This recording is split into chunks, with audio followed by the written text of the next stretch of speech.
Hi, so today is about this Fenty Beauty new Ease Drop foundation. This foundation is supposed to be a blurring skin tint. So what I am getting from blurring is like to minimize the look of your pores. And because it's skin tint, so it's lightweight.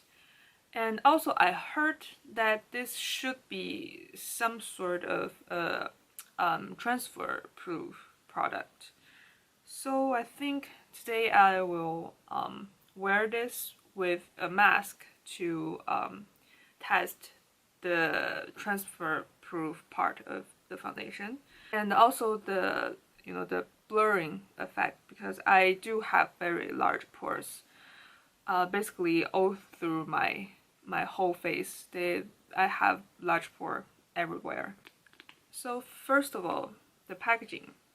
It's a squeezy tube, and it's quite a nice packaging, even though it's plastic, but it doesn't feel like cheap. It feels like quite a sturdy packaging. And there's 32 mils of product, so like 2 mils more than a typical foundation. And there's a 12 month of shelf life, and it says shake well before you use. So but there's no like metal balls or anything to help you shake inside. It's just the liquid. The texture is actually doesn't really feel like a skin tint. It basically just looks like a foundation. Because skin tint, I have a lot of skin tint because I love sheer coverage foundation. So usually the skin tint is either a gel-like formula, like the ColourPop one. And also there's other very liquidy ones, like the MAC Face and Body. This like basically not water, but kind of feels like water. But this is not. This is like a more liquidy foundation kind of thing. I picked the shade 5. It looks like it could be a decent match to my skin color. Because it's a skin tint, I'm just gonna apply it with my finger.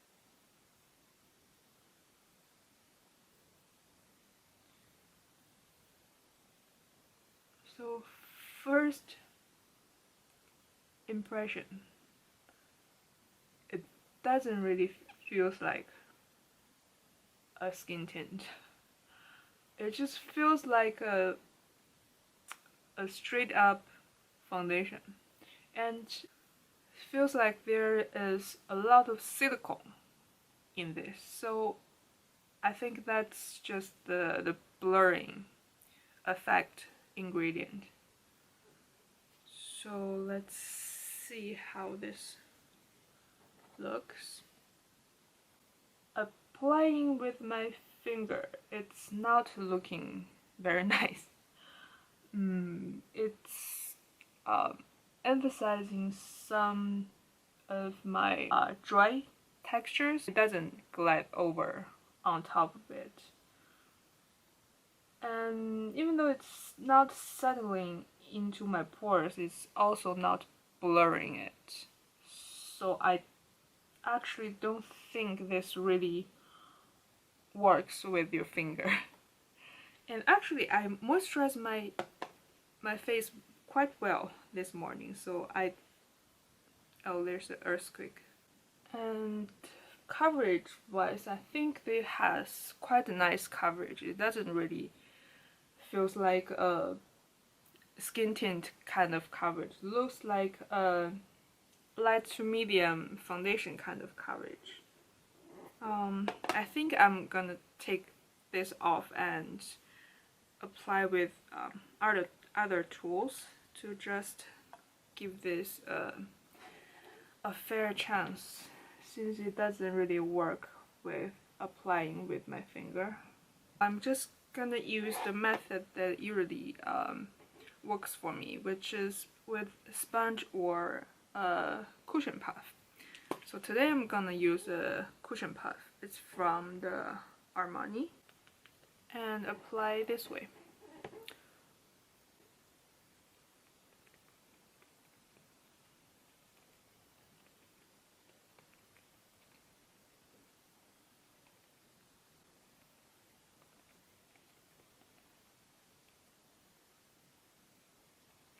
This way of applying it, it's going on my face quite nicely.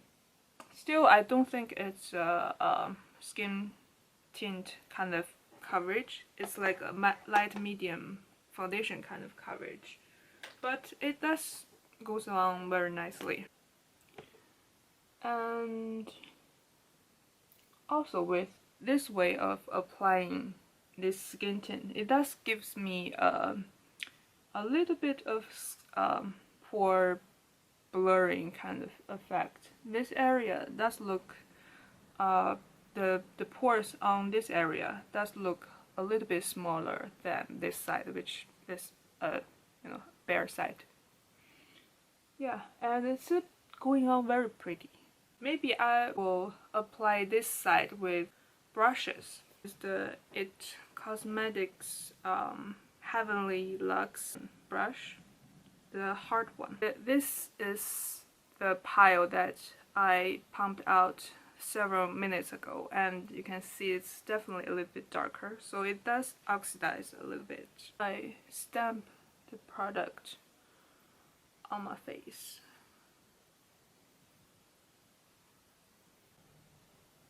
Looks okay with brush, but it doesn't look nice because it doesn't gives me the skin blurring effect. So maybe the brush isn't the choice as well, at least for me.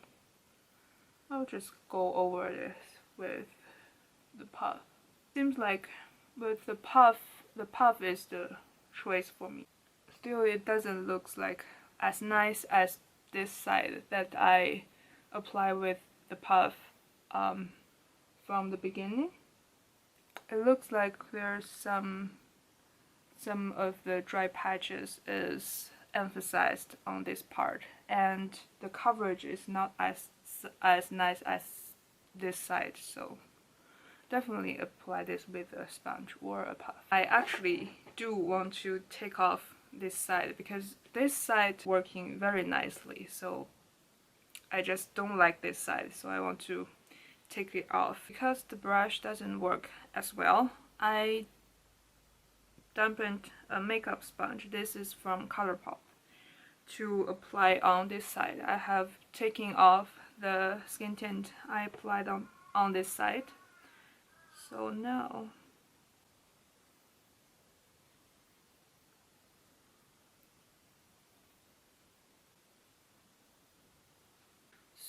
this side is done. I still don't think it's as nice as this side, but it's definitely better than applying with a brush or on my fingers. So something dampened is definitely the way to go, I think. But the cushion puff is the best. So my makeup is done. Actually, it's 1 hour later right now. So I've already wore the Fenty EAZE Shop skin tint for an hour. And I used the Fenty loose powder to set my whole face. This is the new Tom Ford cream and powder eye color in the shade Black Sand. I believe it's a limited edition one. Usually I would use this Dior setting spray. This one can make your foundation quite smudge proof, so I usually use this if I'm gonna wear a mask. So I think today I will use this on half of my face, and I'll wear a mask for an hour. I feel like that's a good time to test something if it's really a mask proof one.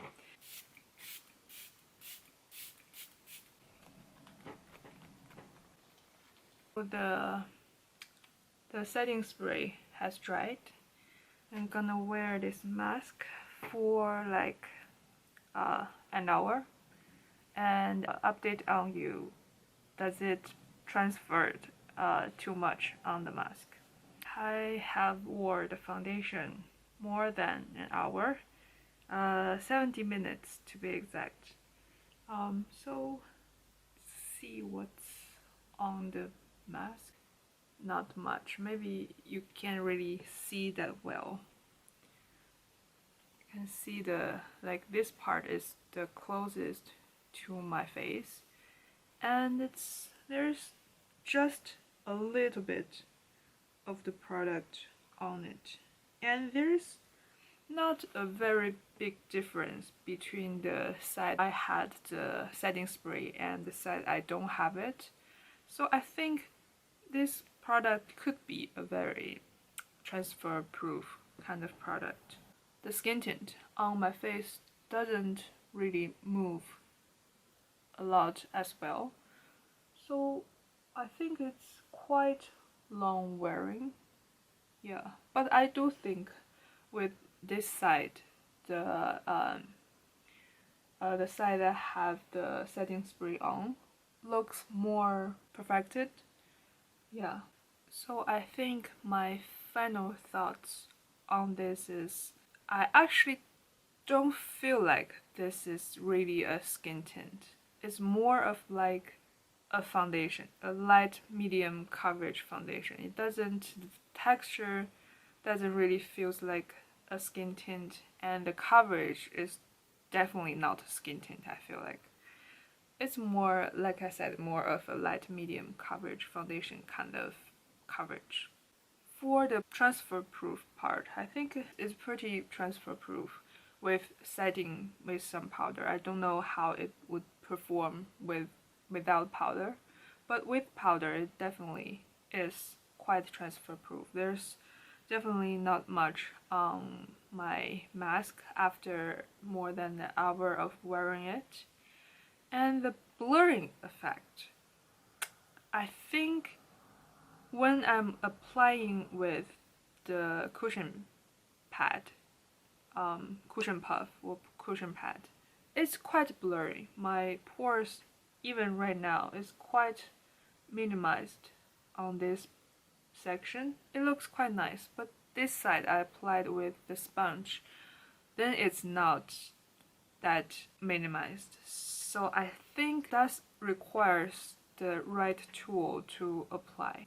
It's not something that's very friendly with people struggle with the dry skin a little bit, because these days I've been quite dry around this part of my face. There's a little bit of dry patches. Actually, I don't even know they exist before I apply this foundation on. So if you have a lot of dryness on your face and a lot of dead skin or like dry patches on some area of your skin, first you have to try this before you buy it, and then when you're trying it, I definitely recommend you to use some tools, some dampened tool like a cushion puff with some either water or setting spray on it, or a dampened sponge. Just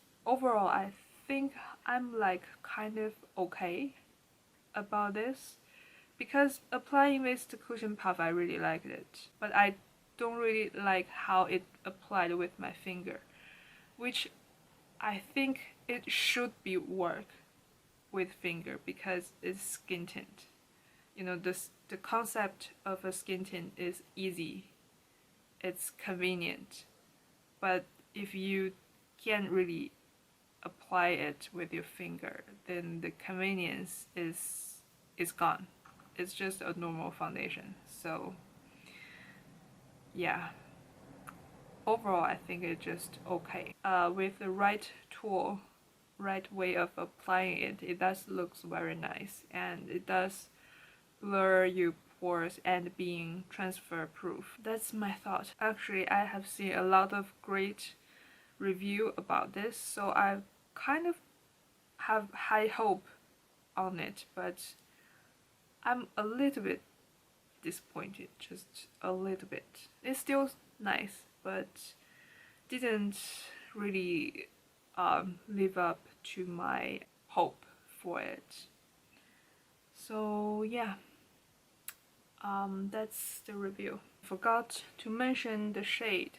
I am a light medium with olive skin tone, and this shade 5 is like pretty nice match for me. It doesn't really have a olive undertone, but also it's not like very off shade match. I still could make it work. It's just compared to my neck is just a little bit greener than my face, but it's not like a very big difference. So let me do some swatch compared to other foundations so that you have a better idea of how this shade looks like. So this is the Fenty EAZE Drop in the shade 5, the Nars Natural Radiant Foundation. And I'm in the shade Fiji, which is quite a nice match for me. They are quite similar. The Fenty one is just a touch peachier than the Nars Fiji one. Luminous Silk. I have the shade 4. It's like much lighter and a little bit more golden, just a touch golden than this one.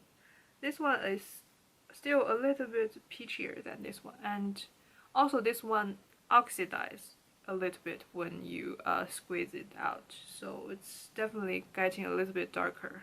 Dior Forever Natural Nude Foundation. This one is a little bit more olive than the Fenty one.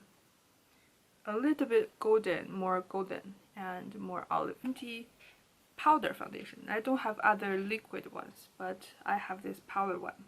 It's in the shade 145, and if I'm not wrong, this is a olive skin tone color.